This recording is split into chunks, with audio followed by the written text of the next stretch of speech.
Hi, this is Priya. Welcome to Direct News. ఏంటంటే కేంద్రం నుంచి వచ్చే ఆర్థిక సంఘం నుంచి వచ్చే ఏమిటి ఎట్లుంటాయంటే దాని స్ప్లిట్ 85% గ్రామాలకు ఇస్తారు, 10% ఏమో మండల పరిషత్లకు ఇస్తారు, 5% ఏమో జిల్లా పరిషత్లకు ఇస్తారు.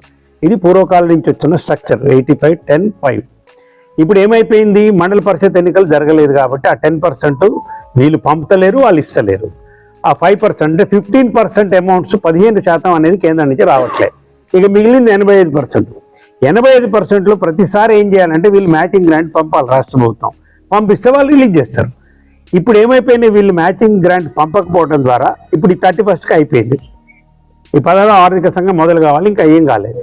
ఇప్పుడు అరకొర నిధులతో వచ్చిన దాంట్లో మిత్రుడు చెప్పినట్టు ఏమవుతుందంటే ఆల్రెడీ సెక్రటరీలు కొంత డబ్బు పెట్టి ఆ బల్బు లేపించి పాపం అసలు ఆ పర్సన్ దాంట్లో వాళ్ళు కొన్ని డబ్బులు పెట్టుకున్నారు.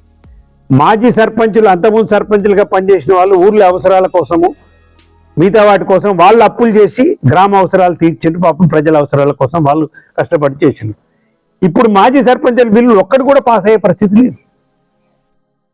సర్పంచులు ఇక్కడే కూర్చున్న మిత్రులు వాళ్ళకు కూడా తెలుసు అరకొర నిధులు వస్తున్నాయి. అరకొర నిధుల వల్ల ఆ జీతాల మందం ఇప్పుడు కాంపోనెంట్ ఏం చేసిందంటే ఆ జీతాలది ఒక్కటి పెట్టింది అల్లా. అంటే స్టేట్ గవర్నమెంట్ ఇవ్వాల్సిన grant in grant in matching grant ఏదైతుందో ఈ జీతాలకు పెట్టిండ్రు. అంటే వచ్చినాయి ఫస్ట్ జీతాలు ఇవ్వాలి. ఆ విధంగా ఇదొక మోసం. ఇప్పుడు జీతాలకు సంబంధించిన అంశం కాదు అది. అలాగే ఇప్పుడు పనికాహార పథకం ఏదైతే పేరు మార్చి కేంద్ర ప్రభుత్వం ఇచ్చిన దాంట్లో కూడా ఇప్పుడు దానికి సంబంధించి మేము ఒక పోరాటం చేయబోతున్నాము. అన్ని గ్రామాలలో మా వాళ్ళు వెళ్తున్నారు ఈ కోతలు అయిపోగానే. దాంట్లో జరిగిన మోసం ఏంటంటే 120 రోజులు కేంద్ర ప్రభుత్వం 120 రోజులు అని చెప్తుంది. దాంట్లో ఇప్పుడు ఏంది, ప్రతిసారి ఒక ఫోటో తీసుకొని బయటికి రావాలి.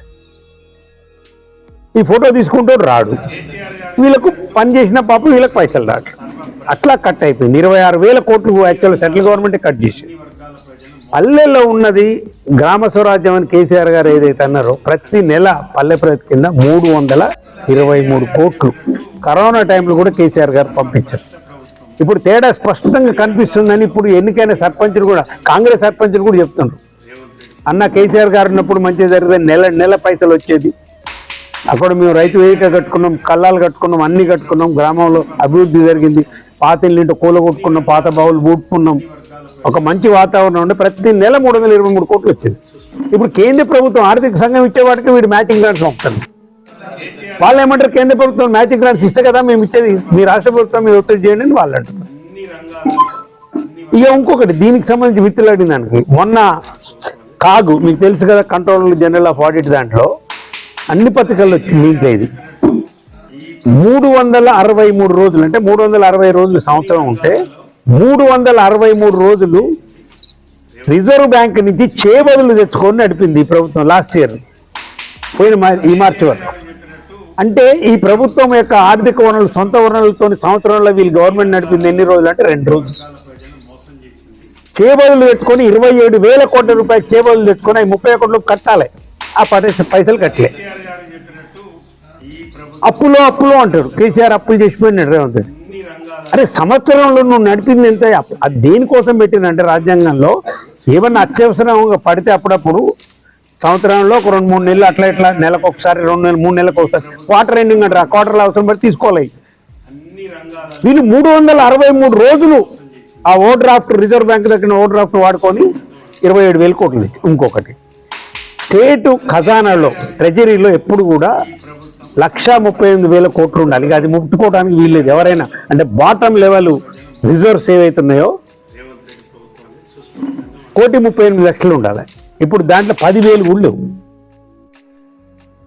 అది కూడా వాళ్ళే రాసిండ్రు, అన్ని పత్రికలు వచ్చింది, ఈనాడు అన్నిటిలో వచ్చింది. అది కాగు రిపోర్ట్ల చెప్పిన విషయం. అంటే ఇంకా ఆయన అసెంబ్లీలో స్వయంగా ముఖ్యమంత్రి గారే చెప్పారు, ఈ 2 సంవత్సరాలలో మేము 3,53,000 కోట్ల రూపాయలు అప్పు చేసినాం అన్నాడు. ఇది ముఖ్యమంత్రి గారు ప్రకటించింది, మేము కాదు కదా ప్రకటించింది. అంటే నువ్వు 2 సంవత్సరాలనే 3,53,000 కోట్లు అప్పు చేస్తే కేసీఆర్ గారు ఒక బీజేపీ ఎంపీ అడిగిన ప్రశ్నకు జవాబుగా పార్లమెంట్ ఇచ్చిన జవాబు కేసీఆర్ గారు అప్పుల గురించి 9.5 సంవత్సరాల్లో 3,86,000 కోట్లు అప్పు చేసింది కేసీఆర్ గారు అని చెప్పారు.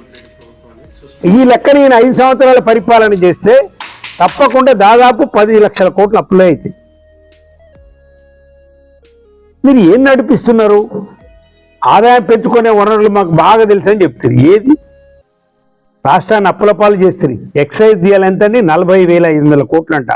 వారి యానము జనాన్ని తాగుబోతు తెలంగాణ చేస్తున్నారు. ఇవాళ మీరు యువకులను తాగమని చెప్తున్నారు, ప్రజల్ని తాగండి తాగండి అని చెప్తున్నారు, వాళ్ళకి టార్గెట్లు ఇస్తున్నారు. 19,000 కోట్లు 20,000 కోట్లు ఉన్న ఎక్సైజ్ ఆదాయం ఇవాళ బడ్జెట్లో అగ్రభాగాన 40,000 కోట్లు అయింది. ఇవాళ ఇదే రేవంత్ రెడ్డి మళ్ళీ ఇప్పుడు మూసీకి 25 టీఎంసీల నీళ్ళు ఎక్కడి నుంచి తెస్తా అంటుండు, మల్లన్న సాగర్ నుంచి తెస్తా అంటుండు. మరి మల్లన్న సాగర్ కాళేశ్వరంలో భాగం కాదా రేవంత్ రెడ్డి? 2014 కంటే ముందు మల్లన్న సాగర్ ఉందా? కొండపోచమ్మ సాగర్ ఉందా? రంగనాయక సాగర్ ఉందా? మీ మంత్రి కొండా సురేఖ గారు నిన్నగాక మొన్న పోయి రైట్ కెనాలు రంగనాయక సాగర్ నుంచి 75,000 ఎకరాలకు నీళ్లు వదిలింది. ఆమె మంత్రి గారే వదిలింది.